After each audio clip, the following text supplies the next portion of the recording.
वाशिम वन्य प्राण्याच्या हौद्यामुळे शेतकरी त्रस्त, तत्काळ बंदोबस्तांची मागणी।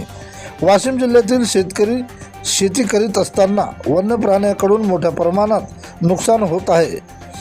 विश्वस्त रोही, नीलगाय, हरिण, रानडुक्कर हे वन्य प्राणी शेतातील उभी पिके उद्ध्वस्त करीत आहेत। त्या संदर्भात क्रांतिकारी शेतकरी संघटनेचे जिल्हा अध्यक्ष बालाजी मोरे यांनी जिल्हा वन विभागाकडे निवेदन देऊन वन्य प्राण्यांचा तत्काळ बंदोबस्त करण्यात यावा अशी केली मागणी।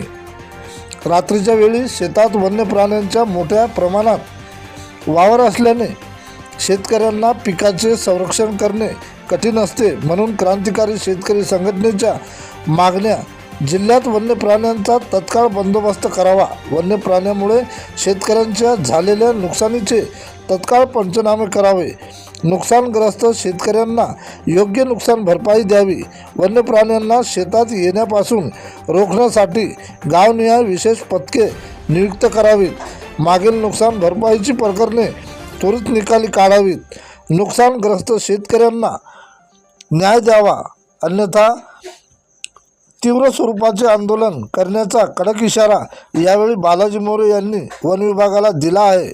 उपस्थित जिल्हा अध्यक्ष बालाजी मोरे, युवा जिल्हा अध्यक्ष सतीश इडोळे, महिला जिल्हा अध्यक्ष सोनूताई मुळे, राम बोरकर, प्रवीण मते, श्याम व शेतकरी उपस्थित होते। निवेदनाच्या प्रती जिल्हाधिकारी, वन विभाग, तहसीलदार, पोलीस प्रशासन यांना देण्यात आले आहेत। प्रतिनिधी किशन काळे।